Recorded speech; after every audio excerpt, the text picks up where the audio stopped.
Hi, welcome back to my channel. Now, what is the missing link between this Philip K. Dick classic and David Lynch's masterpiece, Mulholland Drive? I'm going to gently suggest that it's this book, Pat Cadigan's Fools. Now, let me explain.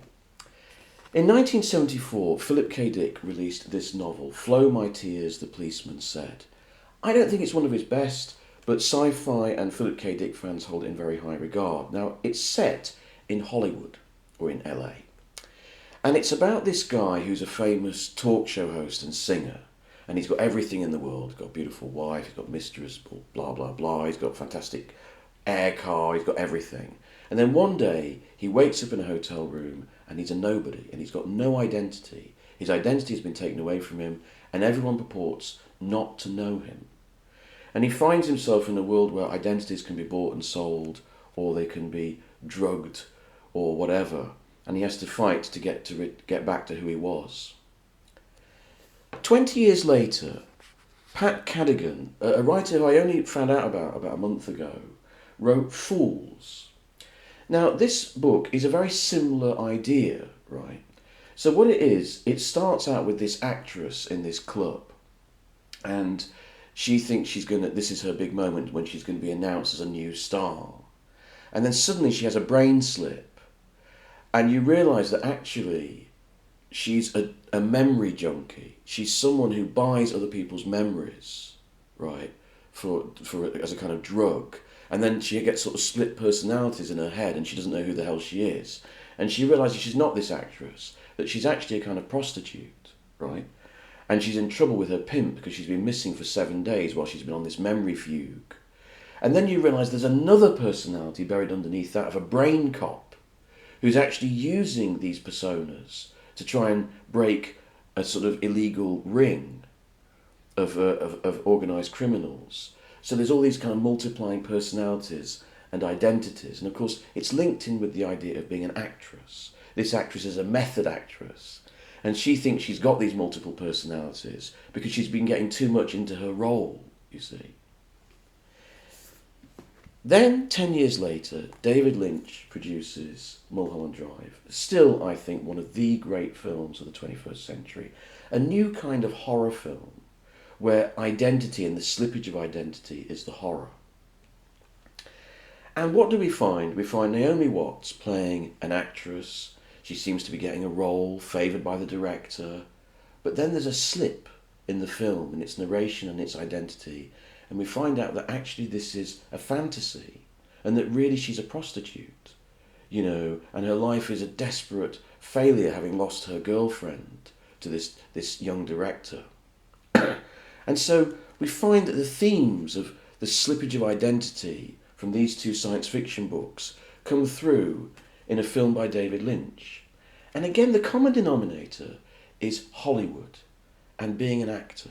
What is it about Hollywood that directors and writers are so fascinated with it as a lurid place of darkness? A lurid place where, you know, actresses can be bought and sold by mysterious cowboys appearing in the night. You remember that scene in Mulholland Drive where the Justin Theroux character meets this weird cowboy with an oversized hat who says you can have this actress but you can't have this one.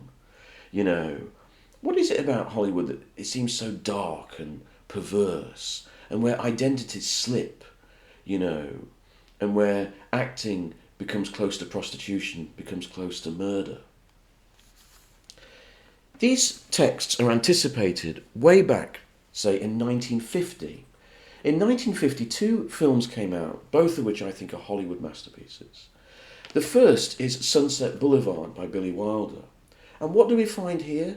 The whole film is narrated by a corpse, lying face down in a pool when we first see him. And he narrates the story in flashback as a corpse, a brilliant black comic joke. And what do we find that the story is about? That this guy who was a scriptwriter, he gets involved with an old silent film actress. And she's presented as a kind of ghoul, living in this old world of tatty glory from the 1920s that's been preserved in aspect, and she's surrounded by ghosts. Erich von Stroheim plays her chauffeur, another ghost of silent cinema. And among her friends are Buster Keaton, another ghost of silent cinema. This kind of queasy, almost like horror film atmosphere of Sunset Boulevard. You know, once again, so identity, the identity of a corpse telling us a story, and this weird world of ghosts that you find also in Mulholland Drive. And in the same year, we had In a Lonely Place by Nicholas Ray. This film, if you don't know it, is a really beautiful masterpiece. One of the great tortured romantic noirs, in which, again, a scriptwriter, like the William Holden character in Sunset Boulevard, and here he's accused of murder, a really brutal murder. And even his own girlfriend can't quite resolve herself to him being innocent. Again, the identity, this place of Hollywood being warped, and a place of murder and darkness where your own identity is at stake. The title has a double meaning. Bogart is lonely because he's accused of murder and everyone starts to suspect him. But it's also, the lonely place is also Hollywood, right? This strange place where individuals are isolated from each other. An identity can turn on a sixpence. Later on, we get The Player by Robert Altman. Do you remember that, with Tim Robbins, where he's a producer and also gets involved in murder? And then we have this film from David Cronenberg. This is a late Cronenberg film, often neglected, this film, Maps to the Stars. It's not one of Cronenberg's best movies, but you know what, it's really interesting, and it was very underrated when it came out. And it starts out as quite a glib satire, right? Julianne Moore plays this flaky actress who's all self-absorbed, and there's this horrible little, kid actor who's really obnoxious. And you think for about 20 minutes, it's a satire of Hollywood. And then this character, played by Mia Wasikowska, I don't know if I pronounced her name correctly, very good young actress. She plays this strange, slightly autistic girl who seems to have been hurt in a fire. She constantly wears these long black gloves. And she turns up to be PA to Julianne Moore. But as the film goes on, we find out that identities are not quite what they seem. Again, this is Hollywood. And it turns out that she's the long-lost daughter of this wealthy family who live near Julianne Moore. And she's actually their daughter, and she was put in a psychiatric asylum. So her identity is fluid and fractured. And so this, what turns out to be, it seems to be a satire of Hollywood, actually becomes a kind of family gothic, where this family kind of self-destruct and implode and destroy each other in quite a horrible way. The performances by Mia Wasikowska and Olivia Williams are superb. If you've never seen this film, it's well worth trying. It morphs, it changes identity. And this leads us back to a film from the 1960s, Seconds. Now, this film is not directly about Hollywood, right?